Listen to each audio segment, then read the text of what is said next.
Hi, Diana. Thank you so much for joining us today. I really am excited about just the audience getting to know who you are and where you've started your career and why, and all of the good, juicy stuff in between. So please introduce yourself. It's a lot of ground, but I'll do my best. I'm Diana West. I live in the New Jersey area of the United States, which is on the East Coast, just west of New York City. I live quite a bit west. I live near the mountains of the Pocono Mountains, which are kind of rural and green and gorgeous. I have been an IBCLC for over 20 years. Let's see, about, golly, 23 years or so now. 22, I mean, 2002, I was first certified. So, how I got started? Well, I never planned to breastfeed. My goodness, who would breastfeed? I was raised, born in the 60s, you can do the math, and my mother actually did breastfeed me.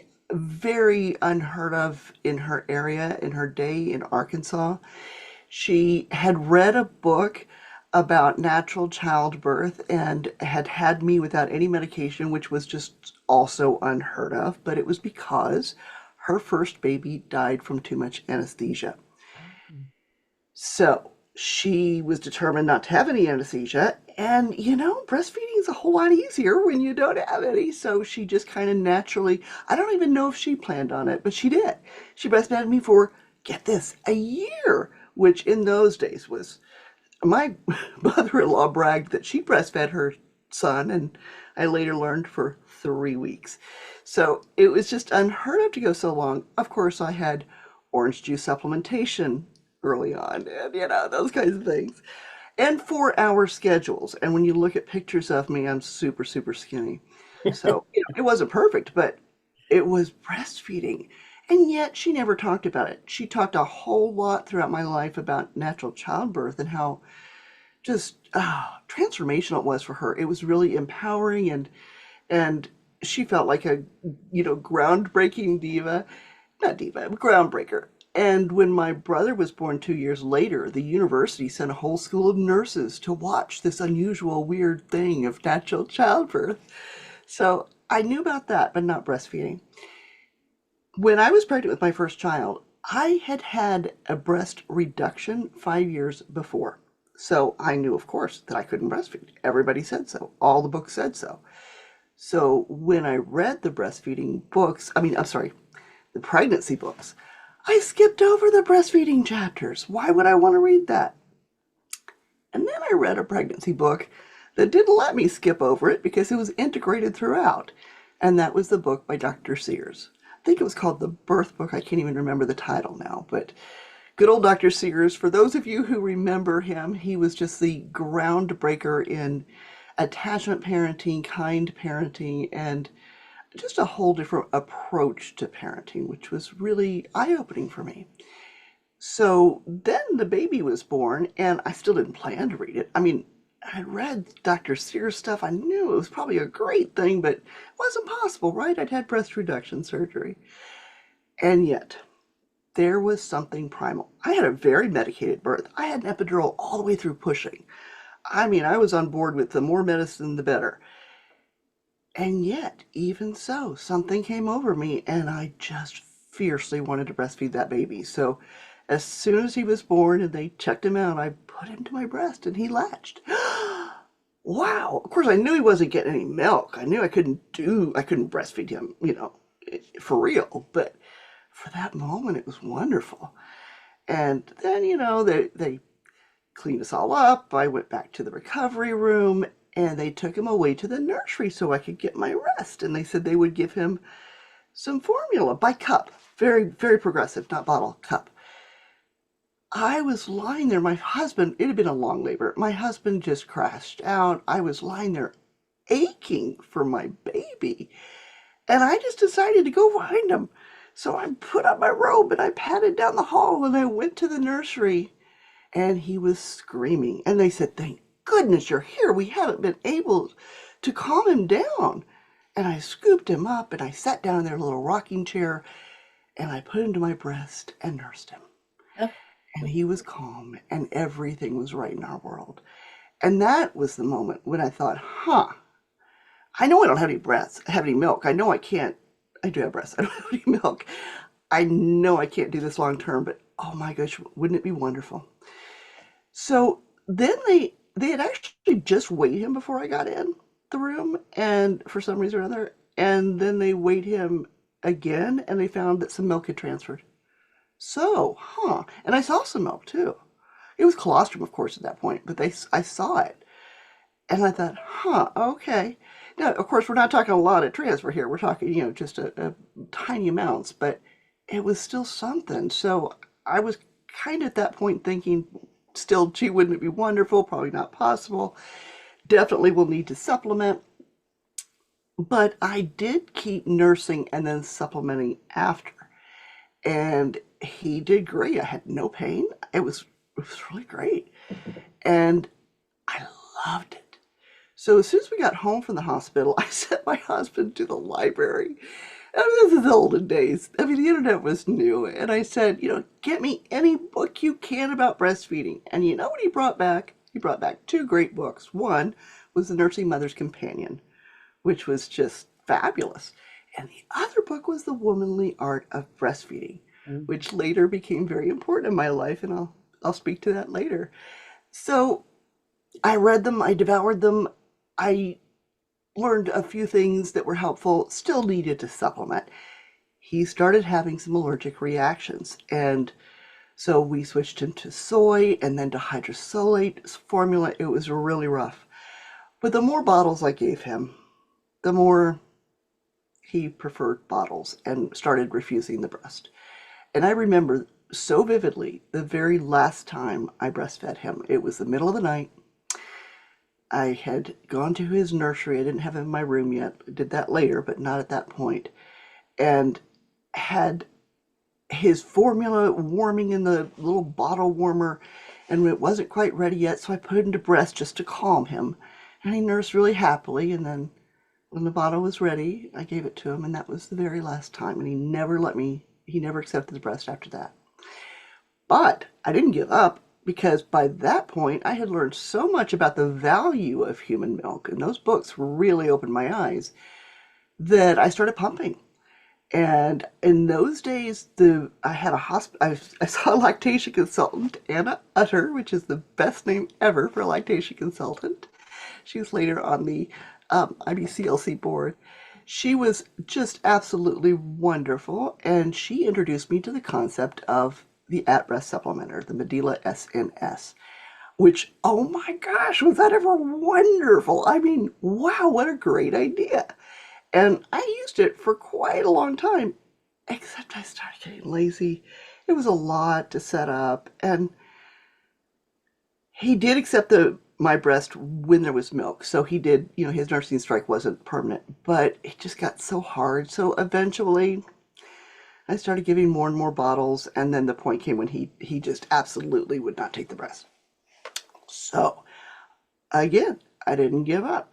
I started I went online, and this is again the very early days of the internet. I'm telling you, this is in the days of bulletin boards. I know it's really, if somebody, there may be some old fogies on the listening to this who remember those days, but there was no Facebook, there was no TikTok. So I went on the bulletin boards and I found other women, 5 other women initially, who were breastfeeding or trying to after breast reduction surgery. And we just brainstormed and collaborated and shared what worked and what didn't. And that was huge. Eventually, someone donated 700 ounces of their stored milk that they had just been pumping when they went back to work and their baby didn't need. So we drove all the way up to New Jersey, which is ironic because that's where I am now, but it wasn't then. I was in Maryland. And we drove up there and she gave us the milk and we used that for months. So my sweet little guy had a lot of my milk. Eventually, I became pregnant again. Now, this time I read a lot And I had become passionate about breastfeeding. The more I learned about it, the more I ate to do it.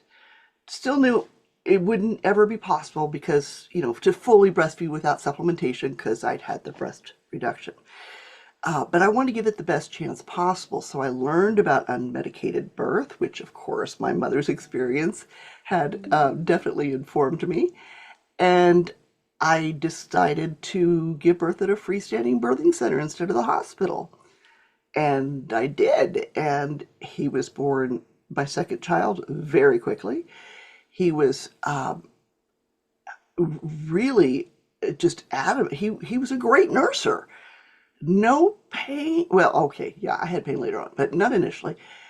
And he gained and gained and gained. He didn't know he was supposed to not be gaining well. He never lost any weight. And he was a 90th percentile and higher until it finally dawned on me one day, I'm never going to need to supplement this guy. I have a lot of milk. I don't know why, because I had also prepared ahead of time. I had 3 different hospital grade pumps. I had 2 different at-breast supplementers. I had every herb in the world. I had lactation consultants ready on call. I had everything set up and never needed any of it. Which isn't to say that I didn't doubt my supply. Every time he cried and I couldn't console him, I thought, oh, and now I don't have enough milk. But it wasn't that, and we got through it. And over and over and over again, I kept expecting to have to supplement and never, ever did. So he never had a bottle. He never had any supplementation. Oh my gosh, I could not believe it. It was beyond my wildest dreams. To this day, I do not know why. It's often true that we have more milk after with each successive baby, women who've had breast reduction surgery, so that may be part of it. The unmedicated birth, he was a good nurser. I mean, he latched well. I did have pain, and it turns out he had a type 3 tongue tie, never treated, but we discovered that once I learned about what they were many, many years later. And I had pain for about 12 months, not 12 months, 12 weeks. That was intense. But then eventually, as his mouth got larger, it healed, and we went on to have a great experience. He nursed for 3 years. Then I decided to have another baby, and this baby was born 4 years after the second baby's birth. And this guy, same freestanding birthing center, I still wondered, well, maybe the second time was a fluke, and I'll have to supplement again. This guy was 3 weeks late because I had kept asking him to hold off being born because I was working on my first book and needed to finish it. And he did. Finally, it was to the point where I was going to have to go to the hospital. The freestanding birthing center wouldn't let me give birth there after 3 weeks. So on the very last day, I sat in a room, same room that I'd given birth to my second child.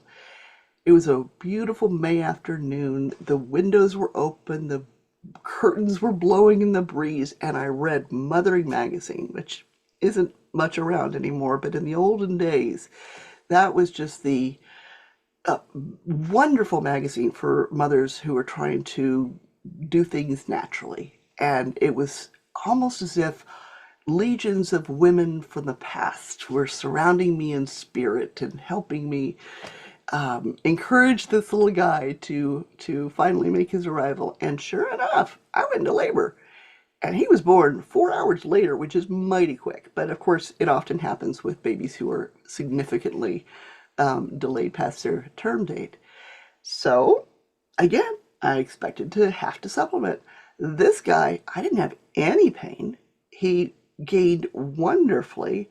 There were some hiccups initially, but we got through them, and he nursed for 4.5 years. Now, the reason he nursed so long was for 2 reasons. One, I was, as a lactation consultant, I never had the experience of a child weaning naturally. I had actually encouraged the second guy to stop nursing when I got pregnant with with his sibling. And it really struck me that it was such an important thing to feel what that was like, for knowing what it's like for my clients.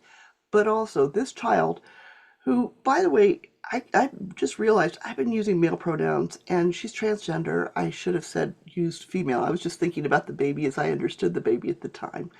So she is autistic. We didn't know it for many, many, many, many years, but I think that was a huge part of why she needed a nurse so long because she was turning to me for comfort anytime anything went wrong. And it made her life easy. She was a really easy baby, especially compared to um, my middle child. And I think there's a big connection between breastfeeding mitigating some of the effects of autism. She makes eye contact easily. She has a really great sense of humor, and she's high functioning. But I think that she might, I don't know, this is just a hypothesis, but I think she might be more high functioning than she would have been otherwise because she was able to breastfeed and calm some of her nerve centers more easily in the early days. So that was my initial breastfeeding experience. Going back, when I was still pregnant with my second child, I had begun going to, well, actually, before I was pregnant, I had begun going to La Leche League meetings. Initially, I didn't go because my sister-in-law said, "Oh, they are the kookiest people. Stay away. They're awful. Don't even go close." So I did. But then I had a play group that kind of, dissolved, and I was looking for another support system. And a friend said, "Well, I went to La Leche League. They're great. Let's give it a try." So together we went. And that was the point with my first that I was no longer giving any direct breastfeeding. I was just only pumping and giving by bottle. So I was a little nervous. I was going to go into a Leche League meeting with bottles. When I got to the point where they, asked me my story and I shared it, I was stunned by the support. People were so, they were even teary. They were just really moved. And later told me I was this breastfeeding goddess, even though I wasn't directly breastfeeding. And boy, that was support I needed at a critical moment. So I stuck with the group. I became really involved, and eventually I was invited to apply for leadership. And this is by that point when I was pregnant with my second, and I was rejected. And the reason I think is very valid. I had not breastfed for directly for 9 months, which was a requirement. And I think that was really valid because I didn't have that experience that is really important to be a peer counselor.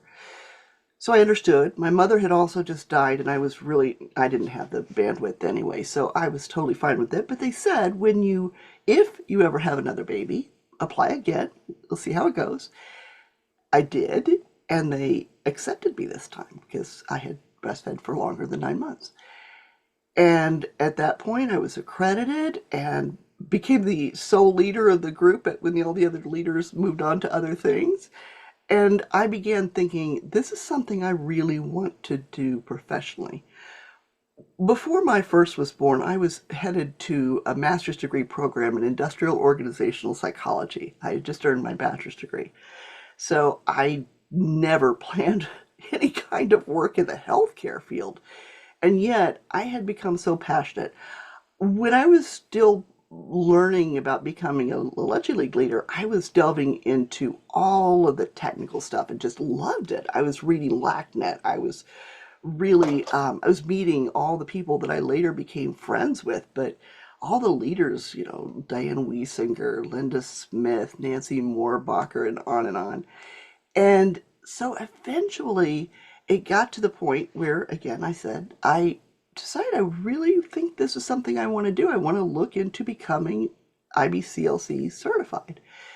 At that point, I had already published my first book, and they actually let me, the person who was Joanne Scott, who was the founder of IBCLC and the accrediting body for IBCLCs, and the person who made some decisions on, questionable applications, she let me continue with my application, giving me credit for the book, which is standard practice, and I was really grateful. So I sat for the exam and I passed. And that was 2002, just a year and a half after my third child was born. So Then I started a private practice and I didn't have any mentorship. I made it up on the fly, and I don't recommend that. I did fairly well. I mean, I made some decent decisions, but I could have really benefited from mentorship. It just really wasn't available very easily where I was in 2002. But I put out my shingle. I figured out what to do. There was a wonderful book written by Linda Smith, the ABCLCs of Becoming a Lactation Consultant, that I followed. I practically memorized and followed nearly word for word. I created forms that I'm still using and selling on a website today. And I really just created this world for myself. My husband was working from home a lot so he could watch the kids. So I could go off and I did home visits. I didn't have a in-home office. I drove to people's homes and I drove all over Maryland, a little bit into Virginia, into Washington, D.C. I put a lot of miles on our family van. And he even built out the back. So it was, he put like a platform and I had these drawers that I could pull things out, all my supplies and everything had a spot to go in. It was really, really cool. And I loved it. I really, really loved it. Then 9/11 happened. And I kind of get my timeline a little bit off here, but when 9/11 happened, things changed a lot in his company. He was working for Citigroup. And about 2 years later, they decided to have his division move out from New York City out into the suburbs where it was more safe. They were having a lot of threats at that time. There were trucks driving up next to the Citigroup building and, threats, all sorts of stuff. So they wanted to decentralize. And his boss didn't want to move out of the city, so he offered my husband his job. And that meant moving to New Jersey. What?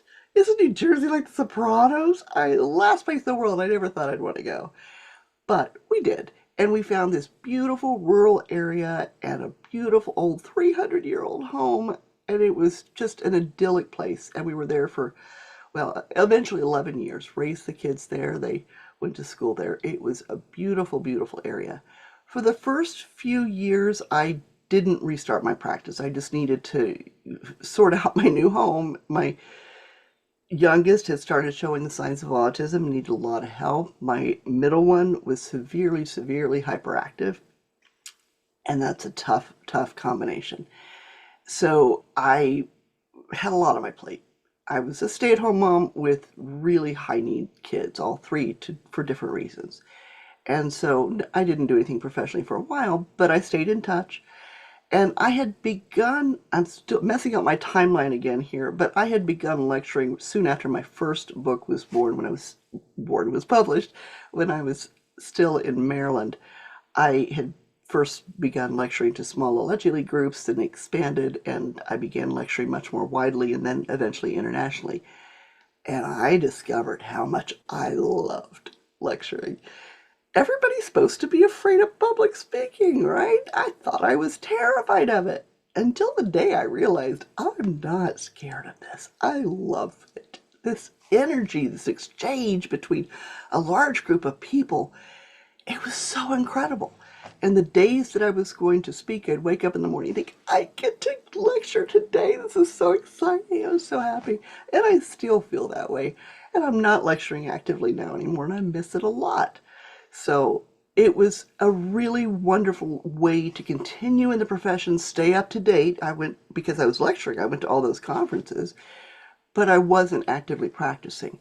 Then a few years later, I met a local woman who was a allegedly leader and also a registered nurse. And we decided to create a practice together.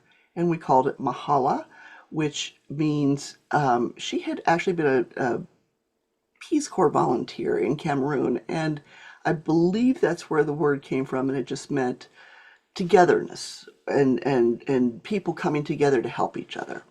And we loved the sound of it, so we started Mahala, and we were a really busy practice for a while. We even took on some contracting IBCLCs for a while.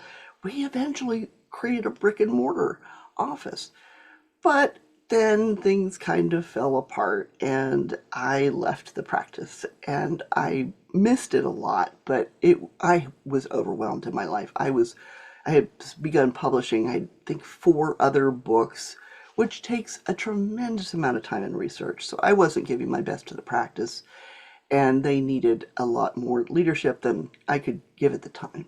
So I left and I missed it, but I still did my own private practice. I still had kept that up through the years, and I still continue to see mothers on my own for quite a while. And then eventually, I had a really huge implosion in my life. I'd had a divorce, and I decided to become a minister instead because it was a job with benefits and also many of the things that I loved. And that eventually didn't work out for health reasons. So I did not become a minister. I did recertify as for the third time as an IBCLC, probably my last time. And again, I'm not lecturing now because it's health issues. I have Lyme disease and other issues, and it's just really become impossible. But at the same time, oh, I miss it, and I love my work. So what I do now mainly is I work on supporting other IBCLCs. I have several mentorships, I just by phone, informal, and I have a suite of forms for lactation consultants at lactforums.com. Not meant to be a plug, just it's what I work on. And that has taken me deep into billing issues and assessment issues and other things to make the forms as good as they can be. So it's been a wild ride, and I've loved every minute of it. I've made incredibly good friends. Like Diane Wiesinger and I wrote 2 books together, really, really became close. We were on Skype every day for years, and many other wonderful people, like Lisa Morosco. I co-authored my second or third book, depending on how you time the publication, Making More Milk. And Linda Smith, Teresa Pittman. Oh, I published with both of them as well, and just other wonderful people. So it was a great experience. At one point, I was also on the IBCLC board for a short period of time, for about 2 years, and that was fabulous too. So it was an unexpected career. Never in a million years did I plan to breastfeed, let alone become a professional lactation consultant. I could never have guessed it.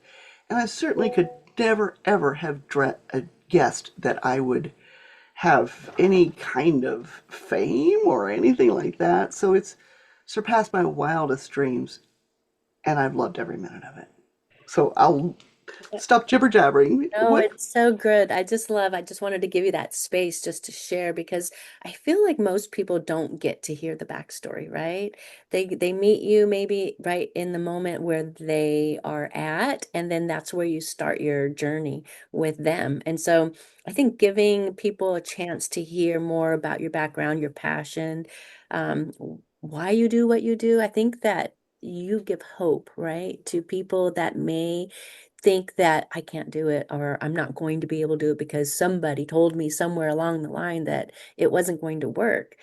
But what's really great is that you are inspiring people to say, not settle for that, right? Not settle for I can't, but what can I do? Like a little is okay, more is better, right? And we always say that every drop counts, right? Because it does. It makes a difference. Yeah, I came up with this idea at one point about being the glass of human milk being half full. That it really is so important to celebrate what you can do instead of beating yourself up for what you can't. And that's a lot about the title of my first book, Defining Your Own Success. And I had to live that, not just about milk issues, but because I had really high need kids and I had to put them first. And I had a really busy young family and I had to put the whole family's needs first over my career many, many times. And I didn't make perfect decisions. I didn't do everything perfectly, but I also had to make peace with that too. And I'm still working on that part of it. But it it really is about whatever aspect, whether it's your career or breastfeeding or anything else, we can spend infinite time beating ourselves up. And where does that get us? It doesn't get us anywhere. It doesn't teach us to do better. It doesn't make the past better. But when we can celebrate what was good about it, then we can take that and build on it and gain confidence for the future. It's not about letting ourselves off the hook. We're always going to beat ourselves up, most of us, for the things that, haunt us. But at the same time, there's so much that many of us have done wonderfully, and we don't give ourselves credit. And that eats at us because we are missing that credit. And we don't have the structure of society around us, the women, the people around us to support and celebrate us like other eras of times past. Right. It's so true. And I think that one of the things that stood out for me in your story was how the women gathered around you and was so impressed with your journey of not giving up with your first one, right? And hearing the lie, because I think that that happens a lot. We have this lie, this thread of thoughts that keep coming in that can either hold us down or we can break off of it, right? We can break that thought and say, no, I'm not going to settle for that thought. Instead, I'm going to speak the difference because there's power in our words, right? We could either speak death over ourselves or we could speak life over ourselves. And that goes for speaking into other people's lives, right? So those women spoke life into you because you were like, well, maybe not. And then they gave you something that you grabbed a hold of and you decided, I am not going to settle for that thought that I had before that I'm not good enough or I can't do it or I'm, failing my baby somehow, right? No, you're like, no, it empowered you, encouraged you. And so the second time around, you're like, how can I do it differently? And you did. And the third time, and you did, right? And so that's so beautiful. And I hope that people are listening here and recognizing like what thought am I having that might be hindering me, right? What door have I closed on myself and my journey because I believed a lie? Now let's just break that off right now, right? Let's recognize what that is. Let's come out of agreement with that and let's start speaking life and truth into where we can go and what is ahead of us. Because it's a lifelong journey. As you know, I know, I have children, adult children, I have grandchildren, and I have walked through it all, and we all have a story. We all have history, right, to look back at and go, I did this and this and this, and focus on all the good things, right? Because that's what's going to move you forward. If you hold on to those things like I couldn't, I didn't, I wasn't, like that's going to hold you hostage. And I don't want that for anyone. I want to I encourage think it's, people. I couldn't agree with you more. I completely agree with you. But I do want to recognize that it's so much easier to say that than to do it. Mainly because we often have reinforcement for the negative ideas. We have people around us who blame us or accuse us or just perpetuate the narrative that is negative. And that seems really, really, it seems more real and more important than the good part. And I still struggle with this a lot. I struggle with this a lot of regrets about my past, decisions that I've made.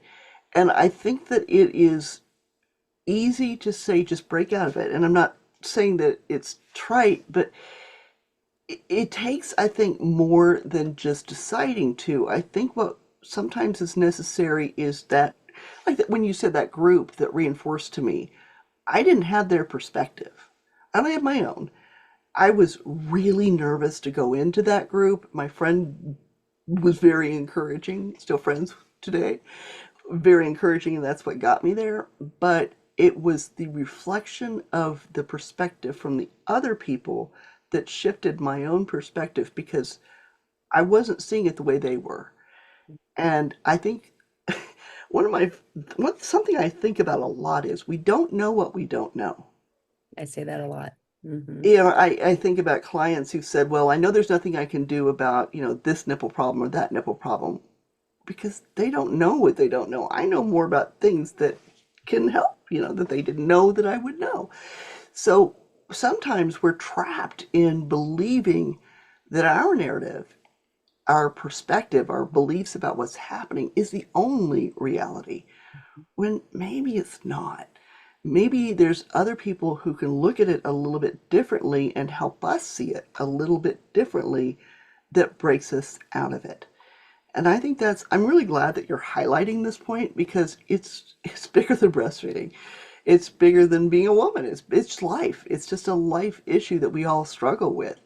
And sometimes we are so trapped in our narratives and we believe them to be true with every fiber of our beings. And maybe they're not quite as true as we think that they are. And that part that's not true might make all the difference in Absolutely. pointing us in a different way. Absolutely. I mean, I think about because it's easier to look hindsight, right? 2020. It's always clear when you look back. But Oh, yeah. when you're in the thick of something and you're trapped in these thoughts of unbelief or you're disappointed in what you can or cannot do, whatever that looks like. I always think about it as like you're standing amongst this forest, right? And you cannot see your way out. All That's you right. see is this overwhelming, you know, picture. But when you stepped into that environment, the Lilichi League, right? They all have a different lens. They're coming from the outside looking in. Same thing with IBCLCs, right? As an IBCLC myself, when people come in to talk to me, I'm able to step back. First, I'm listening. Like, what is it that they are seeing, feeling, experiencing? What have they tried? And let's go from there. From that point, I can move them to the next step of hope, right? Of possibilities, of encouragement. Like that is my job because I can, like you said, like as a provider, we can look from a different lens. We're not caught up emotionally in the Mhm. same place that that person is sitting in. And so if Right. we can break off that belief system that they have failed themselves, failed their baby, they're selfish, they're this, they're that, because we hear it all, right? Oh, When we yeah. can step back, like our instincts as women, our instincts is to birth and to breastfeed, right? Mhm. And Mhm. you said it so beautifully, like there was everything inside of your fiber, everything in your being. You're like, I need to see my baby, and your baby needed to see you, right? That's right. You guys That's were right. on track.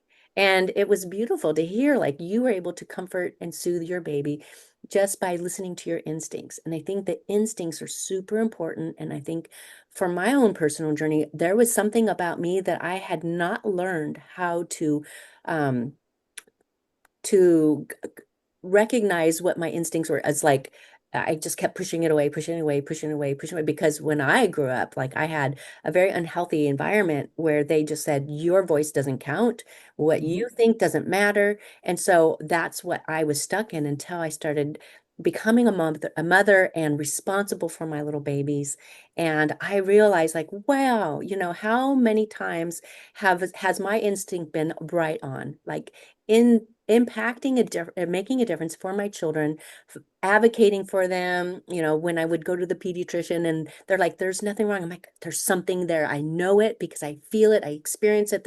I'm with my baby 24/7, Yeah. right? They Yeah. get this little tiny window, and not that they may not be right or wrong. It's just that as a mother, there's an instinct in us that we need to recognize. And Dr. Spock said it many eons ago, you know your baby best. yeah, And it's true. yeah. And yet we don't trust ourselves in the same way. And I think that you really hit on something when you talked about being raised in a culture where your voice was not important, validated, recognized, supported. I think that's true for so many women, especially in today's culture. And I think the internet's helped in a lot of ways because women are connecting more and supporting each other more. But that voice of doubt is just in the back of our heads, nagging at us so often, so much, unrelenting. And it's really, really hard to overcome.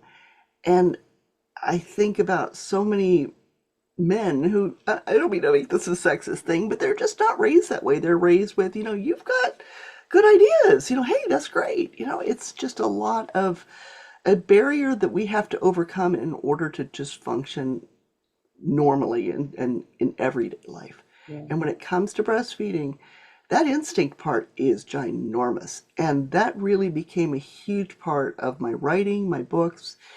I really learned to trust in the hardwired part. I hear clients say, well, I don't know. I don't think breastfeeding is for me. And I'm thinking, well, maybe not, but it's for your baby. Your baby needs to be breastfed, expects to be breastfed. It's 100% what they need, which is not to say we put our needs aside. It's a balance, but we just don't recognize, I think, so often the instinct. And medicated births interrupt that instinct. And it's not even recognized. Oh, it's easier to have a C-section because the doctor will be going on vacation. We want to make sure we get the right doctor. You've heard that, Mhm. and Ugh. it has a cascade effect. It has so many effects. An unnecessary C-section, time and time again, separation in those, especially the first few hours, but the first few days, has a huge, enormous effect on breastfeeding and connection and so many aspects of that early development with your baby. Mhm. So I think it's that instinct part. It's the self doubts that come in contact with that instinct. And hopefully the instinct can win because it's mighty powerful. I'll never forget that feeling when I have to see my baby. And I think to myself, what if I had just doubted myself? Oh, my baby's better off in the nursery. I should not interrupt. I might not have gone on to have none of this may have happened. And I'm not saying that it was all from that decision, but decisions like that, when we don't listen to our instincts, they can, excuse me, I'm getting choked up. They can have really powerful sequelae effects. And it's so powerful when you feel it. And I think most people, when had that overwhelming instinctive feel, they recognize, wow, that's a really intense feeling. And they still may doubt it. They still may not think it's real or important. But when we really begin to honor, and I think that's the word that I came to understand, honor our instincts, to recognize that they're not about us or our personalities or our life experiences. They're hardwired biology that any other mammal naturally follows. I think this is where Diane Wiesinger's work really became important to me. She studied mammals and how they would feed, especially primates. And she looked at gorillas and she looked at how they would naturally just lean back. Like we were sitting hunched over with our babies, but they would lean back. And all of the different things that they did just instinctively. We don't have to have a master's degree in breastfeeding to be able to breastfeed well because it is hardwired, even for primates of human primates. Mhm. Yes, yes, as long as we're not interrupting that. That's Because just it. Exactly. right, there's a lot of interrupters. And that is, I think, part of why we can help so many people in different ways is sometimes we can like move them backwards and give them like a fresh start. I'm sure you know this rebirthing, right?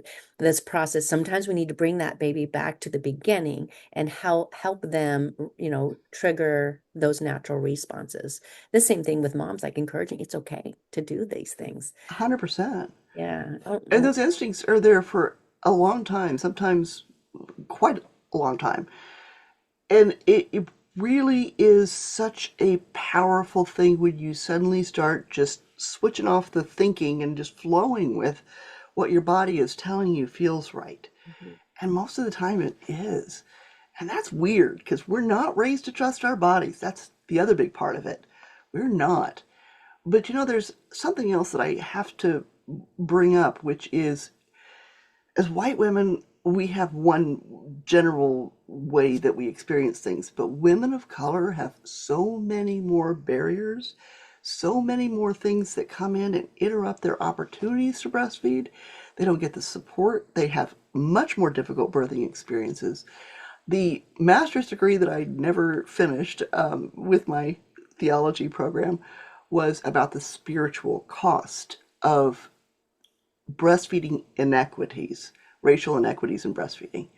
And I think that it is such a huge addressed issue. Many, many people are addressing it. Many, many people are working on it. It's just nowhere near enough of how much harder it is for women of color to breastfeed.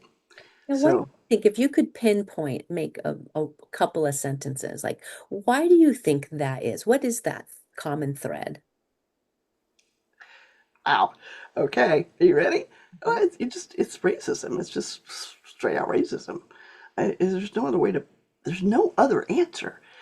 It is simply racism. It's institutional racism. And I know that's going to turn off some of your viewers, and I'm sorry, but there are so many ways, and it's so incredibly well documented, how much more difficult birthing is in the United States for women of color. Their intervention rates, their outcomes are markedly, significantly worse than for women who are white.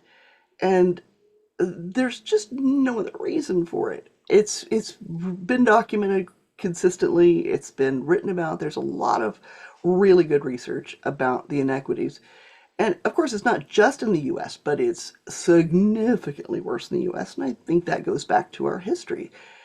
It is much worse in some of the states where the slavery happened. The rates are much worse. I think that's some legacy there. But it's not just there, it's throughout the country. And of course, anywhere that women of color are birthing, in the US especially, they have generally worse outcomes. And those interventions affect breastfeeding. And when they have difficulty, they don't have access to help in the same way. Maybe they can't afford an IBCLC, maybe there's not IBCLCs around, or maybe, and I've seen this so many times, there's IBCLCs who are white who just don't know how to talk to someone who doesn't look like them, and they don't have any familiarity with the culture or sensitivity to the culture, and they make missteps or microaggressions that are very off-putting. So again, I'm so sorry if this is. No, no, I think it's super important because as women, right? And again, I'm going to go back to the real basics. We are all created equal. We really are. And when we buy into the lie that we're not, like the woman of color, her body is perfectly designed to carry a baby and Of birth course, a baby and breastfeed a baby. But of course. so what is that reason that somebody, others, whatever that looks like, that causes that racism? Because that the barrier is, again, comes back to that thought, like, can a woman of color, just like a woman of white, like, can she still believe the same thing about herself? I can, and I will. And whatever is offered to me is, and we have to question, that's where we're advocating for ourselves. Like, I have to question, is that advice good? Is that advice that I want to come into agreement with? Or do I need to seek help someplace else?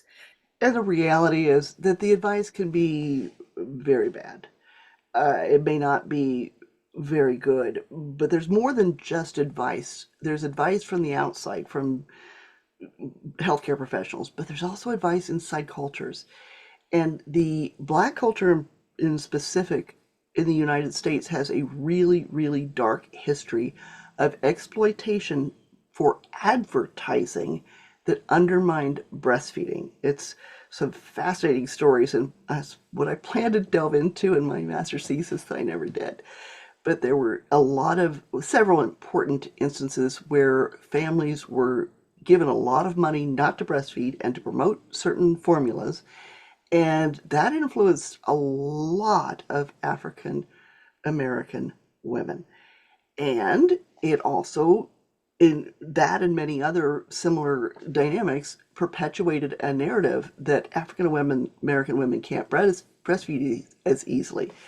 However, there's another huge part playing into this. Boy, I didn't expect to go here with this interview, but I'm glad we are. There was, the Black women, the slaves nursing the white babies at the expense of their own babies who often died. Mhm. That's dark. It's a legacy of slavery that is something that is haunts the African American culture in America to this day. And I don't think it's necessarily in the minds of a person deciding to breastfeed, but it's part of the culture of this is something that has really, really, really hurt people. And in our people, their people. And I'm sorry for, I'm so sorry. Decline, decline. I thought I had everything turned off. I'm sorry. It's not easy, I think, for us in 2025 to wrap our heads around. I mean, my goodness, that was hundreds of years ago or 150 years ago. And it's not something that's necessarily known or understood by a lot of white culture, but it's not very far from the forefront of the mind in the women of color, that at least the ones that I've talked to. And it has definitely played a significant role. Being forced to breastfeed somebody else's child and your child dying as a result, that hits you hard. And it's something that happened over and over and over and over again. And that's not part of the decision making of the health caregivers. They're probably not thinking about any of that, but it's part of the cultural fabric of the African American families. And it's also, there's other barriers. We have women from Latino countries who are taught that colostrum is not good and dangerous and should be avoided. And if you're not giving your colostrum and you're giving formula until the real milk comes in, that really is a significant issue with establishing your milk supply and breastfeeding and all of the things that happen as a result.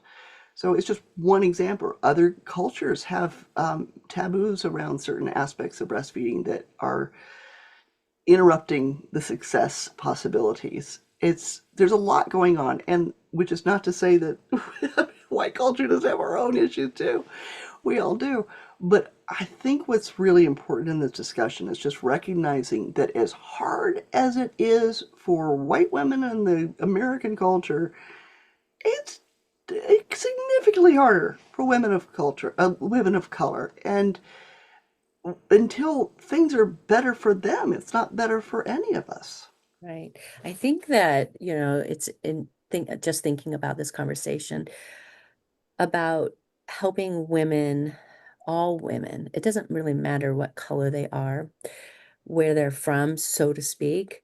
In the big picture, what's really important is giving them accurate information, right? Encouraging, inspiring, teaching them. Like, I'm thankful, right, for some internets, right, where we can research things. But I'm Oh, also yeah. thankful for people that have um, made a way and spoke into the women's lives, um, taught about what is reality, what is fact-based. Like all of these things are super important. And I just want to encourage each and every woman out there right now, as you guys are listening, I hope you're sticking around to hear this conversation because it is deeper than I thought we were going to go to. But I think it's important. There's a need for this Yeah. conversation to take place. And just know that, you're not alone. You're not alone. You don't have to work and battle through this by yourself. Find other women that have made it to the other side of this, whether they are a colleague friend of yours, a girlfriend, a sibling, whatever it looks like, or another provider, someone that is for you, not against you, right? We have plenty of people in this world that are constantly fighting against one another. They may have the same belief system at the end of the day, but how they got there, there's this push and shove, and it's like Mhm. it's me first and cutting. It's like when you're kids and you're cutting each other off in line. You're all getting there, right? But how we get there is an attitude. It's a heart shift too. It's a mind shift as well. And I think if we can come into the truth, align with how our bodies are perfectly designed, what can interrupt that birth process, what can interrupt the breastfeeding process, what can interrupt all of these things. If we can find out what that is, remove those barriers or avoid those barriers, right? Learn the truth like you did. You perfectly described your journey. Like you had a hospital birth and then you had a birth center birth, right? And the change that you made in that one decision gave you a better outcome. right? Also, the other thing that changed your outcome was being around like-minded women that could Finding your tribe. encourage you. Yeah. Yeah. Finding your tribe. I think back to even going on the internet and finding those 5 women who breastfed after breast reduction surgery. I mean, finding your tribe, finding the other people who are, because you're never alone. There's always someone at that exact moment dealing with that exact thing, countless other people throughout the world, and Yeah. maybe some in your own neighborhood. And finding your tribe is, well, frankly, it's how any of us get through life. But it's certainly how women have been, of any color and background and cultural stratus, even from the richest people, have really had a much more difficult time surviving in society and getting what they need and want in society. And when we're supporting each other, that's when it becomes more possible. We open each other's eyes, we help each other through the hurdles, and we give away that fallacy that each man for himself, each woman for herself is better. It's better to do it on your own. Why? Why not have a community of people who surround you and help you? It's how it was. I mean, not to be overly idealistic about the past, but throughout history, most women in early days of after childbirth had a group of women of their family and friends supporting them and helping them through the different issues that they faced. Mhm. So few of us have that these days. So finding your tribe, having a tribe, helping the world to create more tribes Right. is really the way that it lifts all of us up and helps us all do better in everything, even beyond breastfeeding. And I want to add to that too, because as I'm listening to you, I'm thinking about like you might be, if you're listening to this, you might be the one person that thinks, I'm okay to give, but I don't know how to receive. And I think that was something that I had to learn too in my journey. There was a Yes. time in my life where I was just like, I'm going to give, give, give, give, give. I'm going to outgive you. I'm going to do whatever it looks like because I'm the helper. But Yeah. sometimes we have to learn how to receive. And I just want you to, like, if you can, just put your hands out like this and open your hands up and say, look, I choose to receive. I choose to receive help. I choose to receive guidance. I choose to receive truth. And in that place, I think that you're going to have some breakthrough because we need each other. But you know what? Even in the times when we're receiving, we might actually have something to give back. So it's not just take, take, take, take, take. It's both ways. So as we can give and we can take, it is a relationship that you're talking about in the tribe. It's a relationship that we need to create with one another, whether it's far or close, knit people, whatever that looks like, there's a connection that needs to be made. And I just want to encourage everyone out there right now that you're not alone. You've never been alone. Don't isolate yourself, right? Get help. Ask. Don't be afraid. There's so many people that just want to help you and help you get your breakthrough. I So, think you've touched on something so critically important about the difficulty of accepting help. Part of it's the feeling that we have to be on our own. Part of it's the feeling we're not worthy mhm, of getting help. mhm, Part of it's don't want to impose on other people, don't want to, make work for other people. There's a lot of reasons. And I'm just going to call it, they're all BS. They're all, when you get right down to them, none of them hold up. There's faulty thinking in all of them, which isn't on us. It's because it's been imposed on us to think that way. mhm, And frankly, every human person on this planet is entitled to as much help as they can possibly get, and it's never enough. Everybody deserves more than they get, and it's okay and good to take it because not only are you getting the help you need yourself, you're giving someone else an opportunity to help. And that's you know how good that feels. right. Most of us really like that feeling of helping somebody else. Well, give that gift to somebody else by letting them help you. Right.